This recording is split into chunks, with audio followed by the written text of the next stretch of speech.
Sierra Leone Broadcasting Corporation, good afternoon and welcome to News Hour. I am Bakar Bangura. In the headlines, Eid al-Fitr, marking the end of the holy month of Ramadan, will be observed on the 6th of July 2016. Maternal health specialist Professor Christopher Balengu meets with President Ernest Bakar.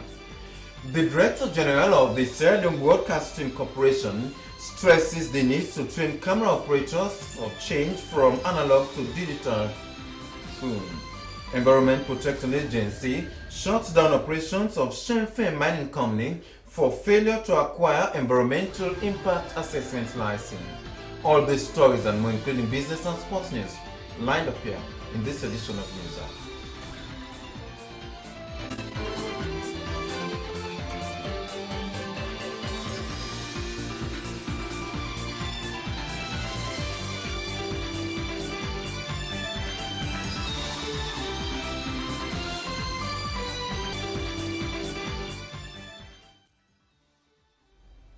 The Office of the President is informing the general public that the feast of Eid al-Fitr, marking the end of the holy month of Ramadan, will be observed on Wednesday, 6 July 2016.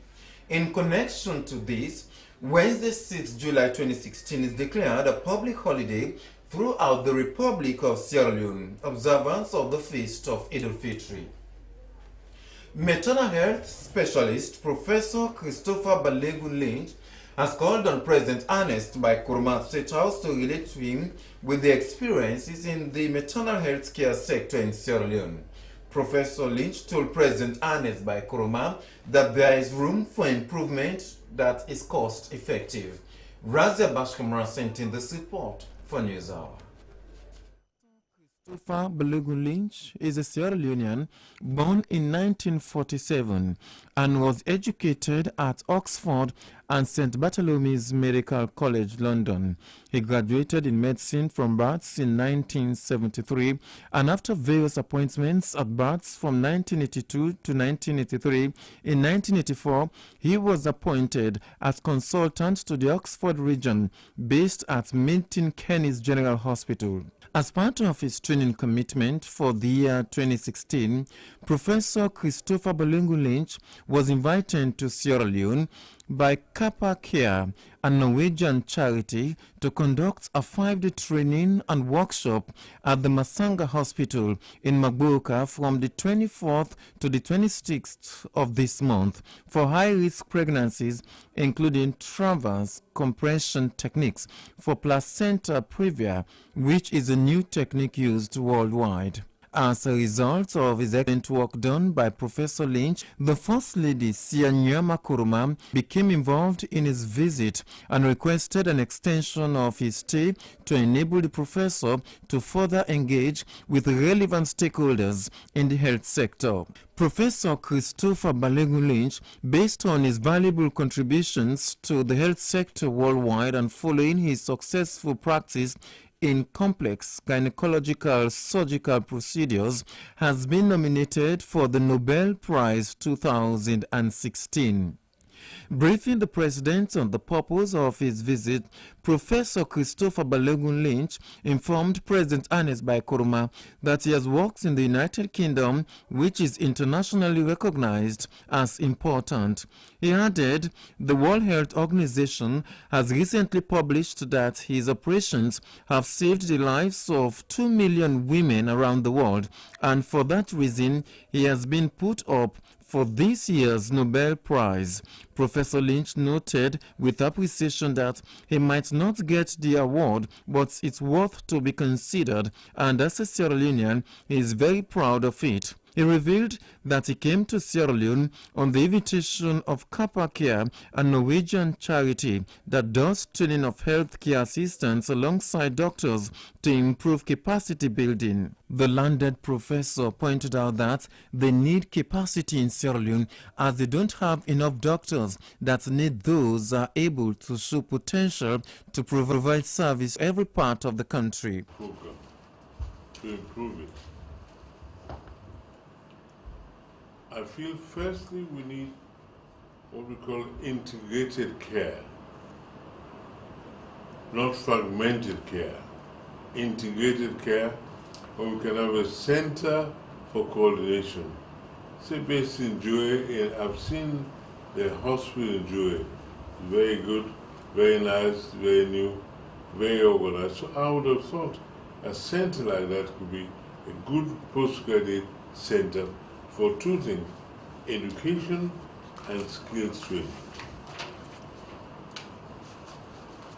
And the education should not just be education as we understand it freely, but one, education of the patients, and two, education of the carer.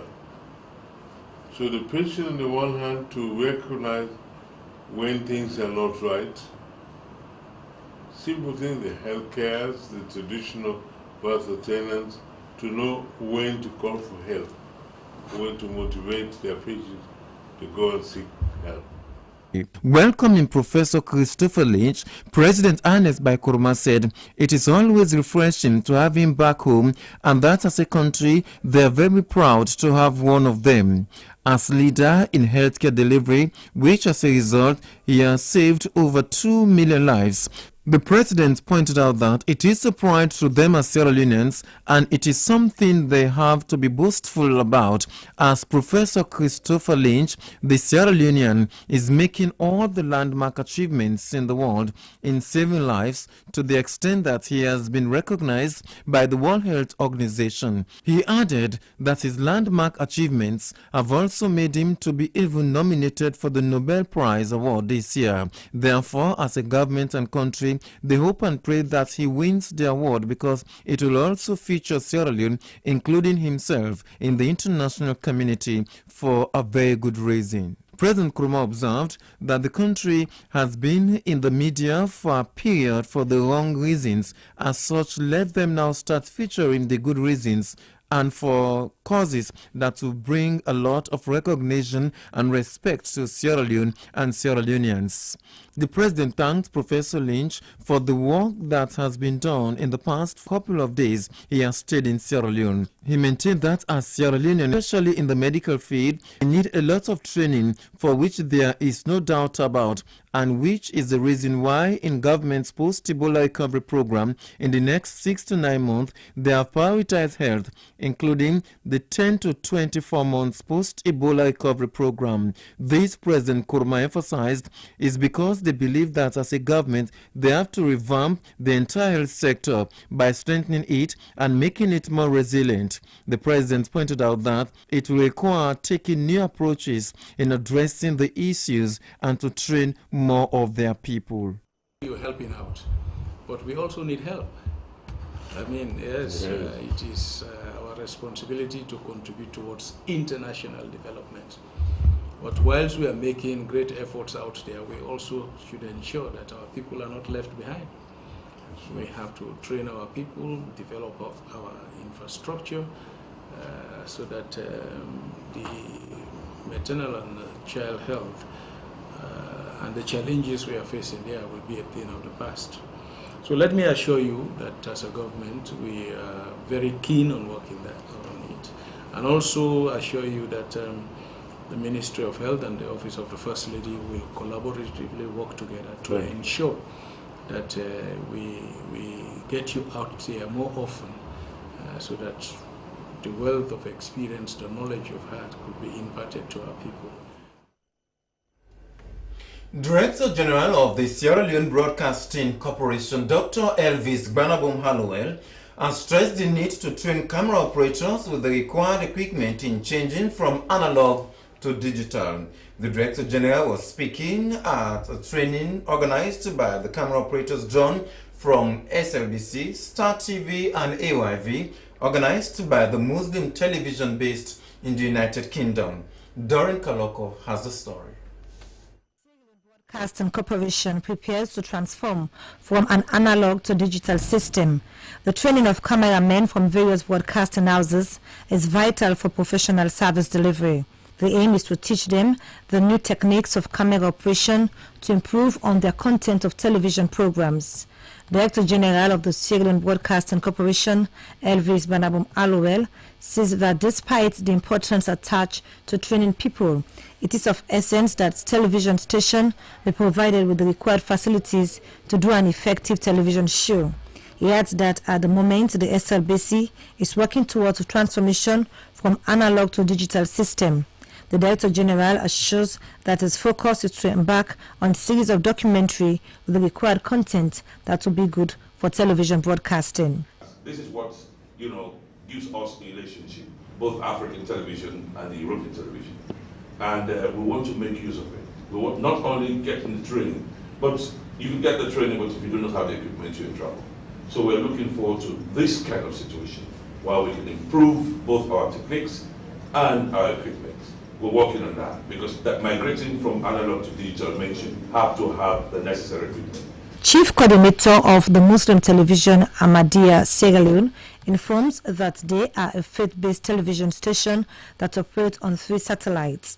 He says that the training is to transfer knowledge and skills for an effective television production done out of a memorandum signed to train Sierra Leonean cameramen to expose them with the modern techniques, especially when the SLBC is soon to move from analog to digital system. SLBC's head of cameramen, Edward Kamara, lauds SLBC's management and organizers for such a training designed to sharpen their skills and techniques in handling camera professionally at work. He encourages his colleagues to treat the training with utmost seriousness. An international trainer from the United States, Mumin Bati, expresses delight to be in Sierra Leone for the first time to exchange ideas and skills with cameramen for effective television content. The Minister of Political and Public Affairs has met with civil society groups to discuss the depreciation of the leones. The discussions took place at the Minister of Political Affairs Conference Hall in Freetown. Rose Kunima Stevens report.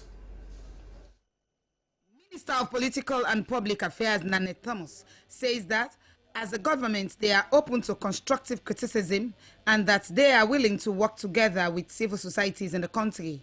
Madam Thomas calls on them to give helping hands to see how best they can put the economy of the country in control, and more especially the drastic fall of leone currency.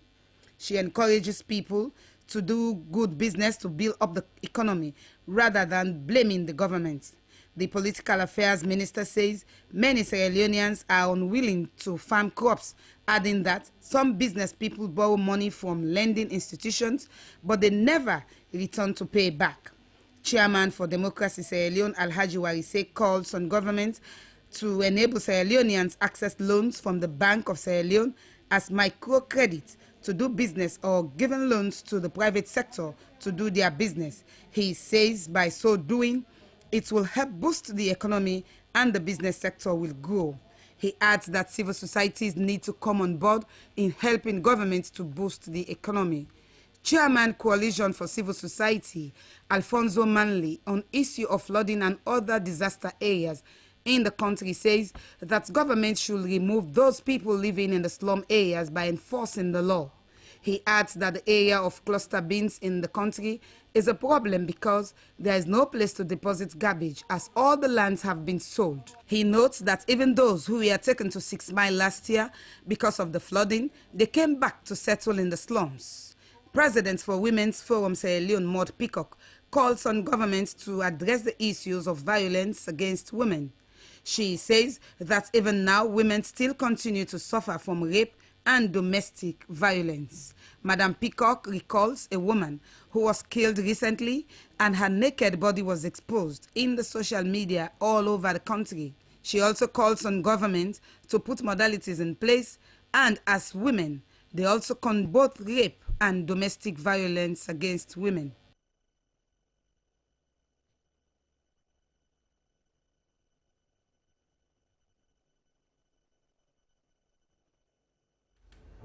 In an effort to support the government's food self-sufficiency drive, youths from 4 chiefdoms communities in the Kenema district have received seed rice. The gesture by the National Youth Commission aims at supporting young people in agriculture. Doreen Kaloko has the story. With the aim of supporting the President's Priority Project, which is aimed at ensuring Sierra Leoneans begin to consume purely their own produced rice, the distribution of the bushels of rice is expected to feed hundreds of Sierra Leoneans after harvest. Young people will now engage in the cultivation of local rice, which is a demonstration of their commitment. The Environment Protection Agency, EPA, has shut down the operation of Shemfe Mining Company and also confiscated some of its equipment for operating without a valid environmental impact assessment license, as mandated by EPA Act of 2008 as amended in 2010. The Shemfe Mining Company is mining gold in a village called Kampala in the Sanda Local Chiefdom Bombali district. Sheikh Usmaila reports on the story. As amended in 2010 says, for activity that may impact the environment, be it construction, agriculture, manufacturing or mining, whosoever is doing it should first acquire an environmental impact assessment license backed up with the environmental management plan and also community development commitment for the benefit of the people living within their areas of operation. Failure to adhere will, according to the EPA Act, result to a fine not exceeding 50 million leones or a jail term not exceeding 2 years. Shengfeng, a Chinese company, is mining gold in this village called Kampala in the Laminayach section, Sana Local Chiefdom, Bombali district, without an EIA, which is in violation of the EPA Act. EPA has stopped them before, but what they have resorted to now is clandestine mining, not only without EIA from EPA, but even a valid mining license. They even refuse to rehabilitate dug-out areas, which is also non-adherence to the laws of the land. When a team of EPA officials, civil society, the media, and security personnel arrived here, the village chief, Amadou Kamara, deliberately wanted to divert the attention of the team with deceit that Shengfeng was no longer mining gold in the community. But intelligence from the villagers enabled EPA to discover this new mining site where large-scale mining is taking place. At this site, a lot of mining materials were confiscated and the village chief and the Chinese miner arrested. 3 other Chinese escaped into the nearby bushes. Chief Kamara denied any involvement in the illegal mining, insisting he is not in the know of the illegal mining, as the arrested Chinese miner continued to deny that they are mining even when the evidence was clear that indeed mining is taking place. Only here water there. Want to start the work here. National pull this water. National make this. They are just campus. And they know any time they don't start. Look at it, ask them before the money. And they say they don't pull the maker. The village chief was arrested for deceit and the Chinese man for illegal mining, and we are taken first to the community people and later to the section chief of Laminaya, where the senior environmental officer, EPA, Sheku Sako, explained how mining companies are illegally operating in their communities without benefiting the inhabitants as they remain in abject poverty. The circle of poverty will continue if such activities continue, he said. To be specific, gold mining pits, and then you see locals around, laundering around, and mercury has been used here during the mining activity. The acquiring of the EIA license is not just about ensuring sustainable environmental management plan and implementation of the community development action plan. It also involves the decommissioning of your project, which involves at the closure of your project, you must rehabilitate your mine area, because what you are seeing here, it's an artificial lake that has been created, which is not good with respect to health for the community, and the use of mercury here is not even good for the health of those using the artificial lake for laundry purposes. Of course, for us as an agency, we will continue to enforce the law, we will continue to make sure sustainable mining practices are being done here in this country. Bintu Kaifala is Regional Environmental Officer North. She said she had been monitoring the region for illegal operations of mining companies and that she had warned those in the habit of the consequences of their activities. So this is really sad to see stakeholders, key stakeholders in the community conniving with foreigners, and not only conniving with foreigners, but also engage in such activities within their own communities, destroying the very environment upon which they depend. This is really sad. The Chinese man and the confiscated items have been handed over to the police in Makini, whilst investigations continue. Abdul Karim Kuruma represented the civil society movement of Sierra Leone. It will take more than 25 to 30 years for that place to settle down. And at the end of the day, even to compensate the community, they will not do it. Understand? And you have to make sure that whenever there are activities that are taking place, understand there should be some things they should do in the community. For example, like building schools, community health centers, hospitals, etc., etc. But they don't even do that. Even when I came here, I even asked some of the people in the community. They even said that at least this is the way they are doing. At the same time, they're living like that. Sierra Leone is losing a huge sum of money to illegal mining, as it is all happening in the fisheries sector. These two sectors are crucial to the growth of this country's economy, just like any other country in the globe, which means serious attention must be paid to these growth sectors of the economy.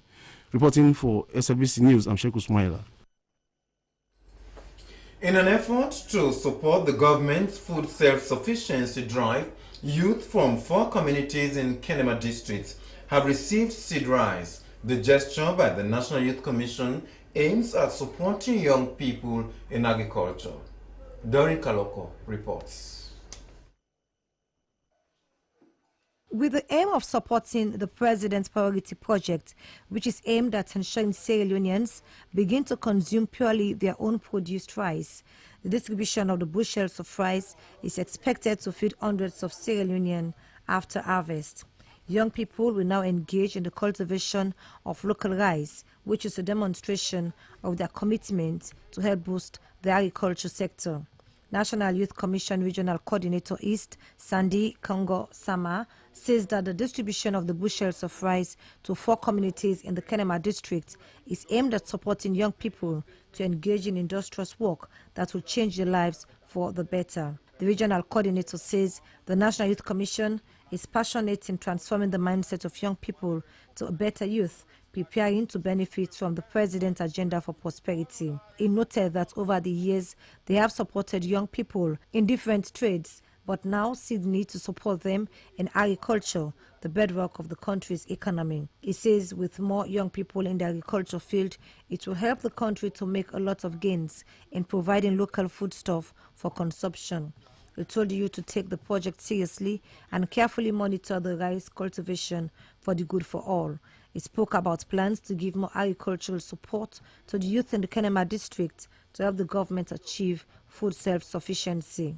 Various speakers commended the National Youth Commission for the provision of bushels of seed rice, which if properly cultivated and harvested, will enable their community to eat their own locally produced rice, especially when imported rice is expensive. They promised to monitor the activities of the young people, calling on the youth to effectively manage the project in order to ensure other youth benefit. The Youth Officer, Minister of Youth Affairs, Ibrahim Jabi, says the Youth Ministry and the National Youth Commission are determined and passionate to provide young people the enabling environment for them to be able to transform their lives. The Income Tax Board of Appellate Commissioners has concluded a campaign in Makeni and Kono in the north and eastern regions. The campaign geared towards educating stakeholders on the role and mandate of the Commission to ensure beneficiaries make good use of the opportunity. Joseph Stanley has the story. National Revenue Authority, councils and the business community in the respective regions, the Public Relations Manager of the Income Tax Board of Appellate Commission, Simans Alimans Conte, says the commission was established by an Act of Parliament, among others, to address the issue of taxpayers. He says that as a commission, it is their responsibility to ensure that taxpayers are treated fairly with regards to goods and services. The public relations adds that as they are concerned over the welfare of business people, they will create a conducive atmosphere to ensure that tax levied equals the type of business undertaken.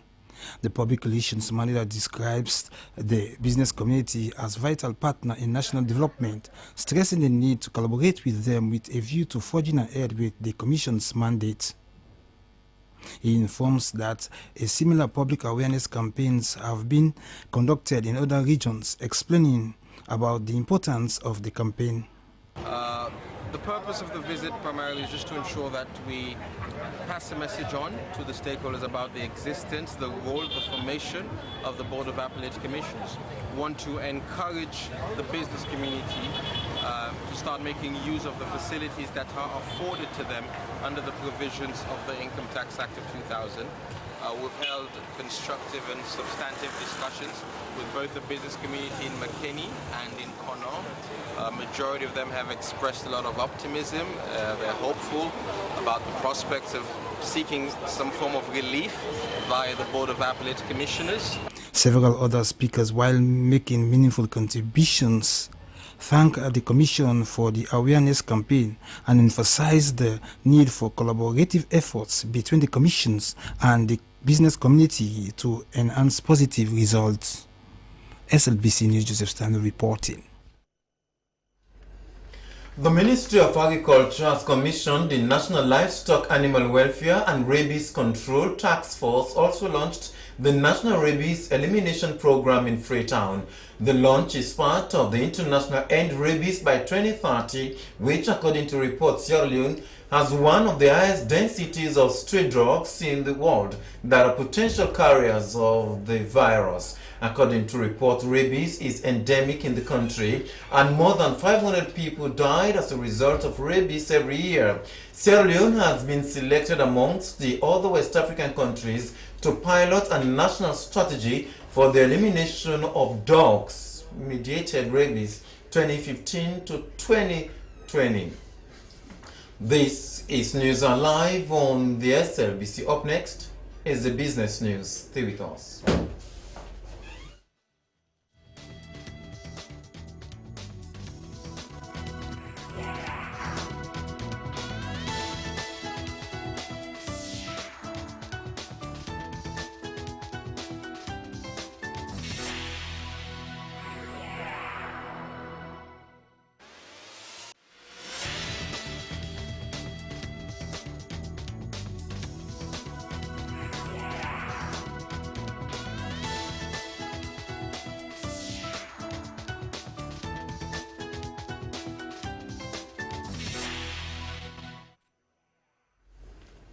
Hello and welcome to the business updates with me, Awanatu Conte. We begin with the foreign exchange rates. The US dollar buys at 6,102 leons and sells at 6,225 leons. The British pound sterling buys at 8,024 leons and sells at 8,189 leons. And the euro buys at 6,809 leons and sells at 6,947 leons, courtesy of the central bank. As this is the eve of the Eid al-Fitr prayers, we'll take a look at the central business district, which is busy with buying and selling. For the preparation of the day, our reporter Julian Dumbuya was at PZ. She compiled this report. Year on year, the month of Ramadan is always viewed as difficult, as traders always complain that the month is a difficult month where most times the situation forces increments in prices of food and non-food items. According to a chicken seller around PZ salary, the price of chicken was 72,000 leons per carton last year Ramadan, but this year it has increased to 95,000 leons a carton, which has caused slow pace in their sales. last year period, the better pass this period.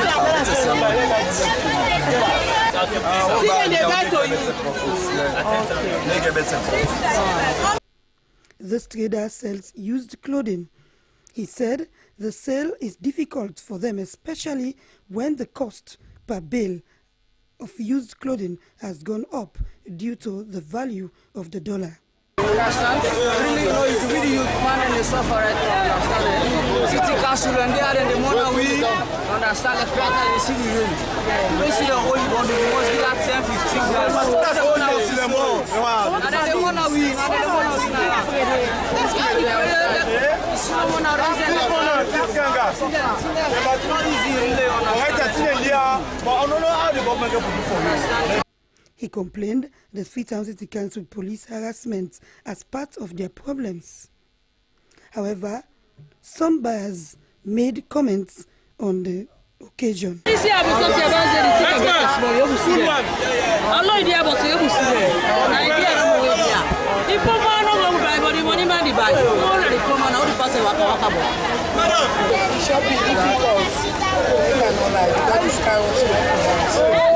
I'm not sitting by carrot.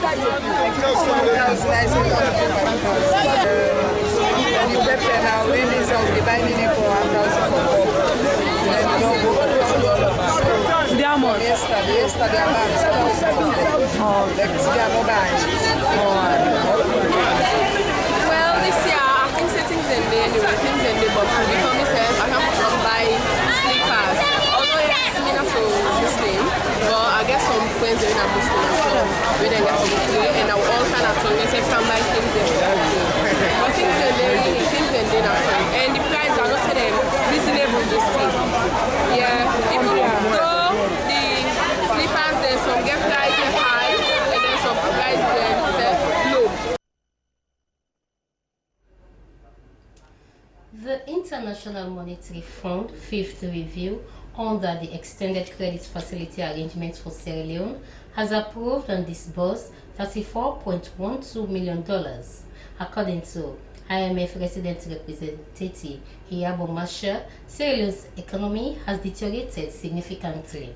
She was speaking to journalists at the IMF office, South Bangura building, Gloucester Street in Freetown. Eve Jasko sent in this report. Arrangements for Sierra Leone. The IMF has approved $34.12 million to support the government's economic reform program for stronger and more inclusive growth.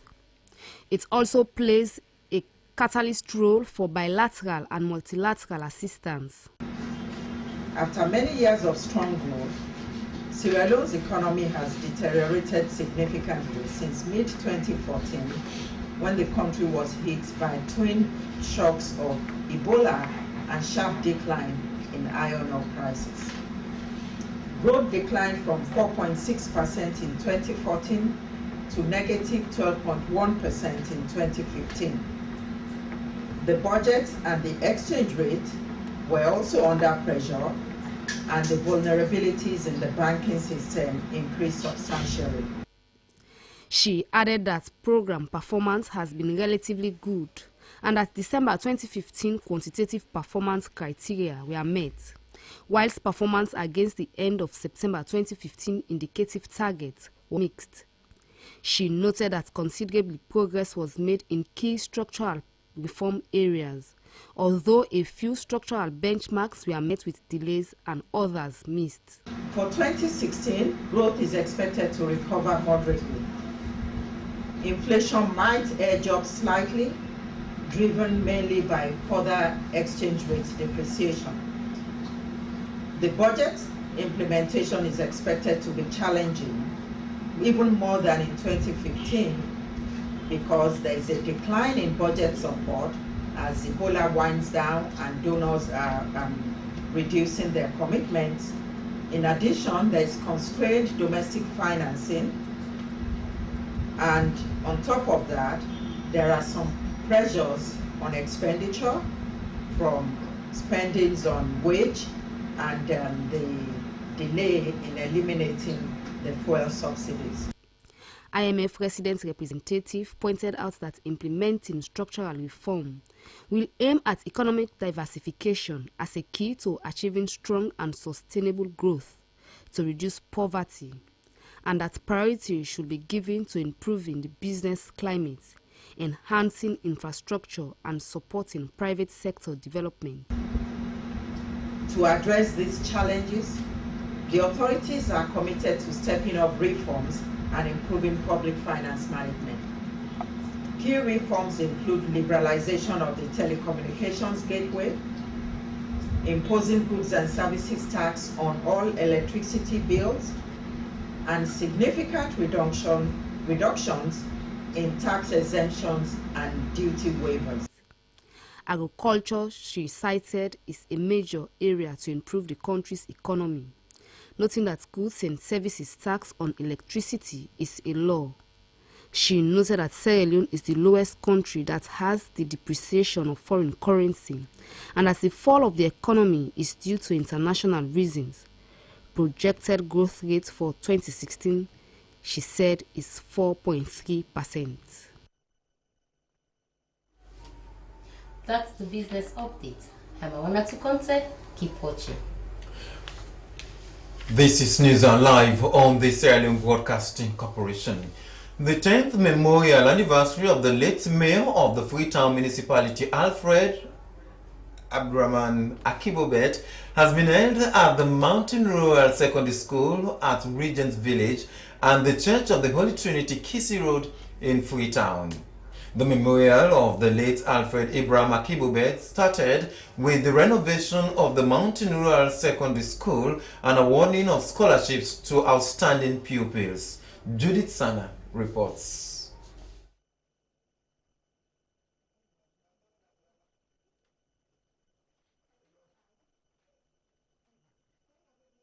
The scholarships were awarded by Mrs. Mita Akibobet to deserving students on behalf of the family.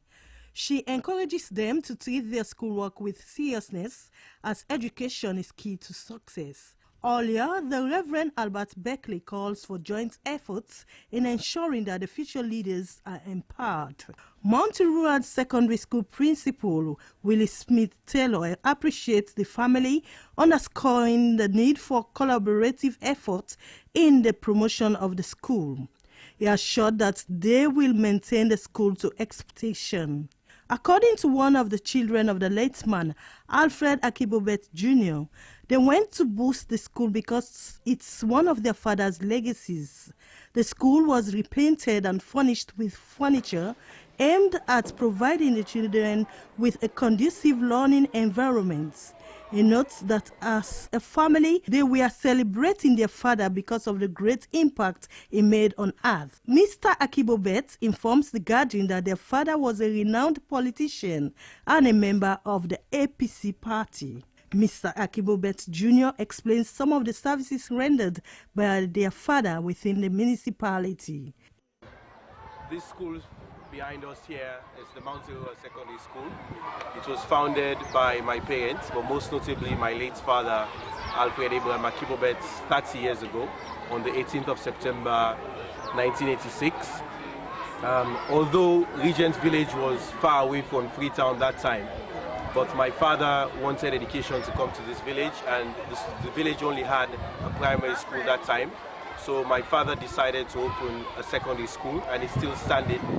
So on his 10th memorial anniversary, us, the family, have decided to renovate the school, to give out scholarships to students, and also to provide some furniture and fittings for the school.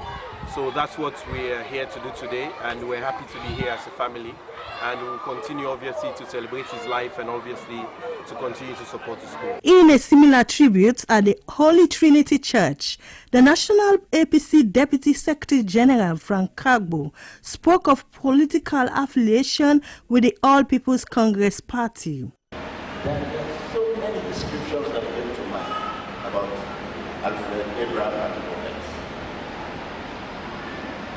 To me, he was a patriot. He was loyal.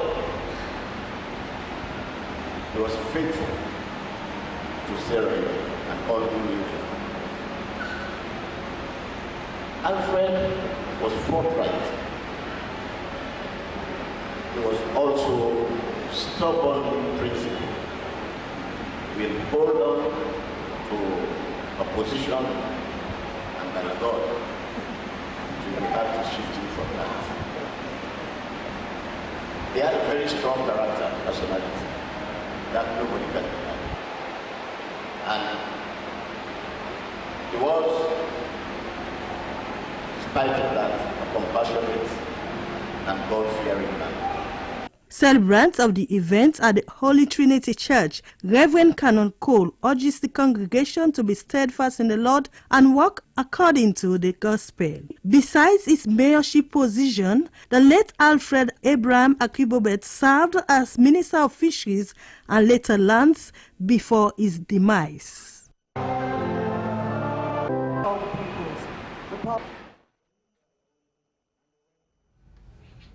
Well, to end news are the main points again. Eid al-Fitr, marking the end of the holy month of Ramadan, will be observed on Wednesday, 6 July 2016. Maternal health specialist Professor Christopher Balegun-Lynch has met with President Ernest Bai Koroma. Director General of the Sierra Leone Broadcasting Corporation, Dr. Elvis Banabum Hallowell, has stressed the need to train camera operators with change from analog to digital. Environment Protection Agency has shut down operations of Shenfe Mining Company for failure to acquire environmental impact assessment license. Well, that's all in this edition of News Hour Broadcast Live on their service. On behalf of the production team, I am Bakar Bangura. Do stay with us. This is their service.